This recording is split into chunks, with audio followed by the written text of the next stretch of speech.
Hello, you super duper double delicious person, you. I have a question for you. Who are you listening to? And I guess the second question is, who decides who you're listening to? Let's talk about it.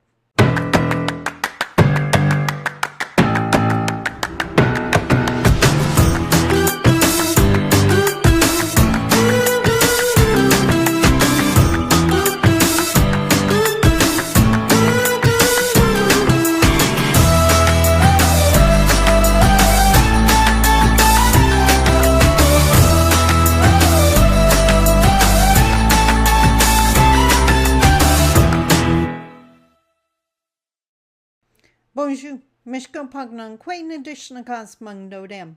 Hi, everybody. My name is Sandy Boucher. I'm Red Thunderbolt Woman of the Loon Clan, a proud member of Seine River First Nation in Treaty 3 territory in Northern Ontario, Canada. And as I said in the opening, who the heck are you listening to? In this day and age of division and barriers and separation, it's a really important question. Equally as important is who decides who you're listening to. So I believe, and this is just my humble opinion, that who decides who you listen to is totally dependent on whether you're leading a faith-based or an ego-based existence. So faith-based, I am Anishinaabekwe. I 110% attempt to live my life in line with my traditional teachings. I'm human. I make mistakes. It happens. But I am constantly aware of what creator is sending my way. What billboard did I notice? What quote? What stranger did I meet? So those are the people I listen to. And when I say listen to, I don't mean listen to and do what they say. I listen to what they say. So because creator sent them my way for a reason. So what I do is I listen to their words. Does that make sense to me? Check in with myself. Is it a puzzle that fits in my puzzle piece? Yes, if it is, then I keep it. No, it isn't, then I leave it with them. Not a judgment. That's just not who I am. It's not part of who I want to be. So that's faith-based, whether it's God, the universe, higher power, creator, Dr. Phil, Oprah, whoever's sending it to you. If you're open to that, then I think you have a greater chance greater chance of learning from everyone because you're open to it. The other side of that coin, or the other side of that feather, would be ego-based people. I'm going to decide who I listen to because it's all about me.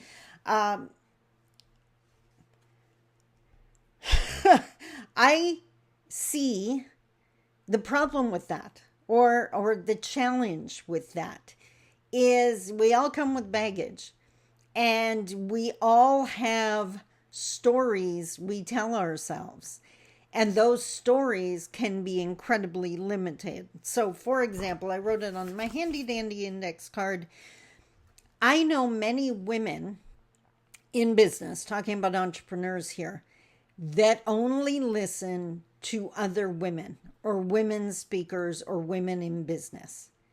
And that's ludicrous. In my humble opinion, that's ludicrous. If you honestly don't think you're going to have anything in common with another business person because they're male, that's a barrier you're erecting. In the same way, I know many Indigenous people that are trying to overcome their oppression, trying to find their confidence and their wisdom, and they only trust Indigenous voices. I'm not even sure how you can do that. For me, I grew up knowing that the voices that were trying to influence me were not Indigenous. None of my teachers were Indigenous. I went to school a long time ago. So that wasn't an option. So I invoked what I now call the gatekeeper. And the easiest way to explain the gatekeeper is to think of the grumpiest receptionist you've ever met. And that receptionist is going to decide if you get into that office or not. So when I went to school, I would listen to the teacher. I would take the lesson and leave the rest. I would take what I need and leave the rest. I have read many books from a perspective that is not my own. But that doesn't mean there isn't lessons in there that can benefit me, right? Anyone can be a teacher. Sometimes they reinforce what I don't believe. And other times it's a new perspective that adds to my teachings. One of the things that always fascinated me or confused me, maybe, people that are steadfast in whatever their religious belief is to the point that they can't hear of another view. My mind always went to, are your teachings that shaky that if you hear something else, you're afraid it's going to corrupt you? I love hearing from people of other faiths, other religions, other cultures, because there's always some incredible thing in common. And then there's these amazing differences that I can understand, like the viewpoint and why they do it that way. And I just didn't realize, but it's not a threat to me because I have my foundation. They can only add to who I am. They can only add to my puzzle piece. They're not a threat. I don't need to accept a puzzle piece that doesn't fit. Another one, well, look at the politics right now. Conservatives only listen to conservatives. Liberals only listen to liberals. I want to hear now, often, I am not a Polyev fan. Anyone who knows me knows that. I think that man is scary. I think that man is Trump light. Not a fan. And by the way, if you do want to defend him in my comments, I will eliminate that comment because this is my channel, my safe space. That is different. I don't leave anything on my channels, whether it's Facebook, whether it's Instagram, whether it's LinkedIn, whether it's here on YouTube, that I don't endorse and believe in, because this is a safe space. And if you come here, then you shouldn't get hit by things like, that's why people don't like social media, because they get hit with all these this garbage. That's on the shoulders or on the responsibility of the people that are not creating safe spaces. I create safe spaces. You're not going to get hit with stuff I don't agree with. If you want to share something I don't agree with, do it on your channel. You have the total freedom to do that. So use your gatekeeper, but be open. Stop limiting who your teachers are. Listen to the person. Start noticing who shows up, just in your life, and start asking yourself, why is this person here? What are they going to remind me of? What are they going to teach me? It's an amazing way to do your life. So what I wanted to share with you, just an example of the end result of doing that. I listen to a variety of different people every single day. You saw my notebook in a previous video. I take notes. I'm an author, so quotes resonate with me, and they help me stay positive in a very challenging industry. They help me keep my energy up, my hope up, my ambition up, my desire for change up. All of those things are positives in my world. So I did not pre-rehearse this, but in my notes, you can see some things are highlighted. So I just wanted to share some of the things that jumped out at me from watching my latest training videos. One of them was, and I have to give some context here, I just wrote, the goal is to perform on fight night, which means if I have an upcoming seminar, that is the goal, to knock that seminar out of the park, even if that means I have to say no to other things that would detract from it, that would steal my focus or steal my energy. The goal is what I do, and the people in that audience deserve that. So that's super important. This one I thought was amazing. Definition of persistence. Now, I am definitely a persistent person, but listen to this. The definition of persistent: continuing with a cause of action with complete disregard to previous failures and future opposition. Continuing with a course of action with complete disregard to previous failures and future opposition. Yes!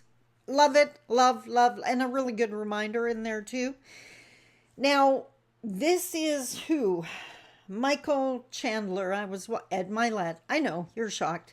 Was interviewing Michael Chandler, who is a UFC fighter, championship fighter. And he trains ridiculous, like athletes do, right? And he gets asked all the time, well, do you like training? Do you like what you do? And I couldn't help. Now, remember, I'm trying to see if this fits into my puzzle. That instantly reminded me of the people. It's Sunday and I'm shooting this video. So the people that would ask me, like, you work on Sunday? Like, do you like what you do? And his response was absolutely amazing. And I was like one of those so simple that I needed on a t-shirt. And his response was, it's what I do. What's the alternative? And I was like, okay, what's the alternative? And yeah, the alternative could be that I get weekends off and I go work for someone else 9 to 5, Monday to Friday. But then I give up all that freedom of deciding my own work day, working my own hours, honoring my own voice, helping people in a way that makes sense to me. That's not an alternative I would choose just so that I don't work Sunday mornings. I'm choosing to work Sunday mornings. It's a choice because it's what I do. Isn't that the best response? I love it. So, another reminder, work on your mind. Your thoughts are your future. So don't catastrophize and start thinking of all that other things. Another question, what are you doing that really isn't you? Like the best version of you. Are you pretending to be happy when you're not? Are you pretending to be thrilled to be helping someone when you're not? Are you pretending to enjoy your job when you're not? Like, what are you doing that isn't really you? Because it's your life. Do it. You do you, boo. I love this quote. Listen to this. We need leaders with vision to help people with dreams.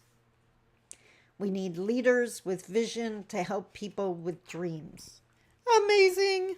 Oh, and this one, it'll be the last one from my notes. You can't change the season, but you can live the season well. Now, it is August, and I live in Northern Ontario. We're already seeing a temperature change, even though my daughter told me the heat's coming back. Yay! Winter's going to come. And we could complain about it, or we could choose to live the season well. I'm going to take the second option. Now, I now grab my phone, not because I'm ignoring you. I wanted to go into my Pinterest app for a second, because I've mentioned it before on Threads. Every morning I share a motivational or inspirational quote, something that resonated with me. And these appear randomly in my email. Oh, this is interesting. I shouldn't have done that. There. Okay. So some of the quotes here. Wow. No, let's go into here. My quotes. That's what I want. Not just quotes in general. My quotes. This first one I just got today. And I'm actually going to go on an ego trip and revise the quote. It doesn't say who said it. Inspire.com shared it. The master was once a student, is the quote. And yes, that resonated with me. A really good reminder. If you want to end up on that stage, you got to be the student. But you know how I would change it? The master is still a student. Because I don't know anyone who is uber successful that isn't still learning. I love this one. I'm sorry, it just reminded me of modern day politics. When a clown moves into the palace, he doesn't become a king. The palace becomes a circus. Be careful who you let in if you don't want your home or your office to become a circus. Just saying. This one I loved because it's so true. Confidence is not, they will like me. Confidence is, I'll be fine if they don't. Of course, I would prefer people to like me, but if they don't, that's on them. That doesn't change my value, as I always say. And this one describes, this is a great way to end this off. This describes my life now. Doing what you like is freedom. Liking what you do is happiness. I leave you with that thought. So today and going forward, you decide who you listen to, but bring down those walls. Maybe, just maybe, you should spend some time seeing who Creator sends. I mean, you found this video, right? Maybe Creator's trying to say, I got lots to show you if you would just let me. Until tomorrow, I love you. Take care. Bye-bye. Excuse the way I look. I was just outside enjoying my backyard.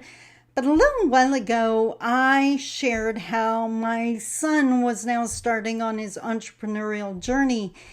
And for years now, I've been focused on legacy. What can I teach other people to do after I'm gone? What wisdom can I share with people that carries on after I'm gone? And now I can see that helping my son follow his own dreams while I'm here to pass on my experience is part of that legacy. So now I'm shooting this video today because you have a chance to help me support my son. So his very first project, I shared a little while ago, was what we call the house planter box, or the house number planter box.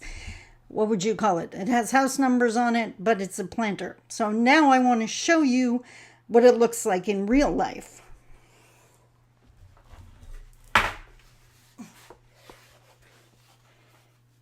Here it is. Isn't it awesome? As you can see, it's really big, but the best part is these things slide out, right? That one, this is heavy and big. And this one, so you can put the soil in it and plant whatever you want with ease. You can change it. And of course, the numbers changed based on your house. You have a chance to win this. Now, of course, we're going to change the numbers to match your house. They may have to be smaller if your house has 3 numbers or 4 numbers even. But for $10 a ticket or $20 for 3 tickets, you get a chance to win this beautiful planter. Trust me, it's going to last. It is built to last. And I love those planter boxes. Buy your tickets today. As soon as we sell, I believe 50 of them, we have the draw. And I'll be doing updates on my Facebook page and in my YouTube community. Isn't this beautiful? I love it. Get your tickets today. Bye-bye.